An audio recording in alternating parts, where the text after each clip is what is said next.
So the question is, after Saturday night's debate, who won? Who won the debate? Well, if you ask the internet, the winner is overwhelmingly Bernie Sanders. Now, here's a random selection of online polls that were done right after the debate. Now, I have to remind you, these are online, and so they're rather unscientific. But nonetheless, they're very, very important at gauging gauging the support of different candidates. Now, this comes from Slate. There's a Slate.com poll that showed that 80% of respondents went for Bernie Sanders.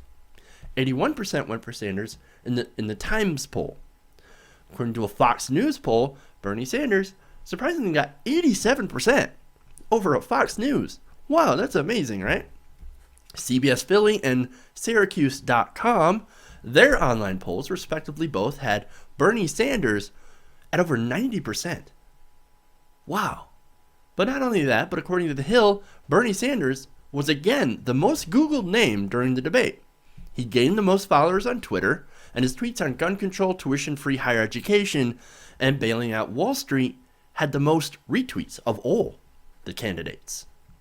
And he was also the most talked about candidate on Facebook.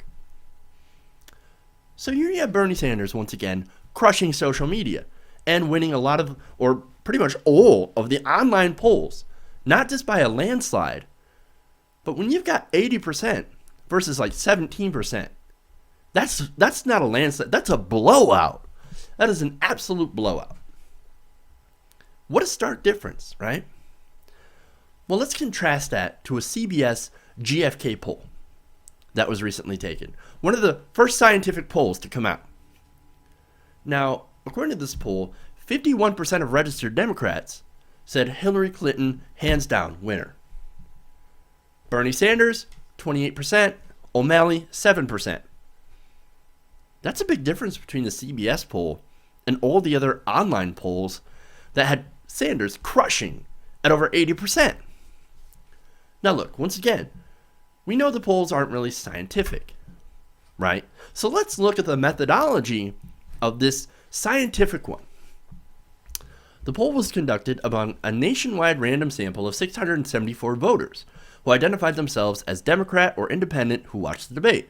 Well, at least they watched the debate this time.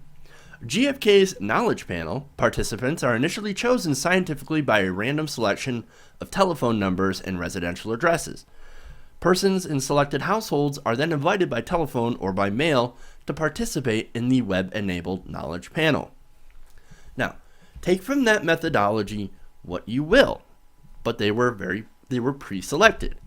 Now, there's another poll that was done by Public Policy Polling that said that 67% of Democratic primary voters say Hillary Clinton won, landslide. 20% said Sanders. Okay. Now also, 63% of viewers said that they had a more positive opinion of Clinton after the debate. According to the Public Policy Polling, only 41% said the debate gave them a more positive opinion of Bernie Sanders, and 37% said they now have a more positive opinion of Martin O'Malley. Now that's very interesting. Once again, I'm not saying anything about this. I'm just giving you the facts and you can draw your own conclusions. Now, there's another poll from the Wall Street Journal. Now, this poll said that Bernie Sanders was actually declared the winner by 44% of Democratic primary voters who watched the debate. 32% chose Hillary Clinton and 2% got Martin O'Malley. Okay.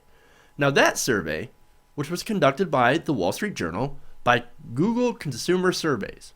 Now they polled 836 Democratic primary voters by displaying questions to people who visit a set of online news and entertainment websites. The internet users were asked to answer questions in exchange for access to that site. So once again, this is another online poll, right? But a slightly more scientific methodology than other online polls, which had an error rate of plus or minus 3.6%. So here we have lots of online polls declaring Bernie Sanders the winner, and establishment media outlets and public policy polling backed by a pro-Clinton super PAC declaring Clinton the winner. That was something that I was going to mention earlier. The poll done by Public Policy Polling was done on behalf of Correct the Record. Now, Correct the Record, if you're not familiar, is a pro-Clinton super PAC. The pro-Clinton super PAC backed a poll, which had, of course, Hillary Clinton winning by a landslide. I'm not saying anything. Once again, giving you the facts. All right. Now, I don't want to get tinfoil hat on you guys, right? But we've kind of seen this movie before. Every establishment media outlet declares Hillary Clinton the winner. But every online poll declares Bernie Sanders the winner. And this has happened at every single debate. What's going on here? What's going on here? And look, if you think I'm contrasting the differences here, just because I support Bernie Sanders, which I do, like full disclosure on this, I'm a Bernie Sanders supporter. But I think this is kind of a funny coincidence. This keeps happening every single time. Online polls overwhelmingly go for Sanders, while the establishment polls of major media news outlets always go for Clinton for some reason. That's really, really strange. I just find it super strange. And think about this. There might be a reason. Bernie Sanders opposes money in politics, right? He opposes super PACs. And it stands to reason that if he gets elected, he would lead the charge against Citizens United. He would use the bully pulpit to go after Citizens United. Well, they don't like that, right? If you eliminate super PACs, well, mainstream corporate media outlets lose. Corporate media outlets like CBS and CNN. Now, Hillary Clinton has a super PAC, right?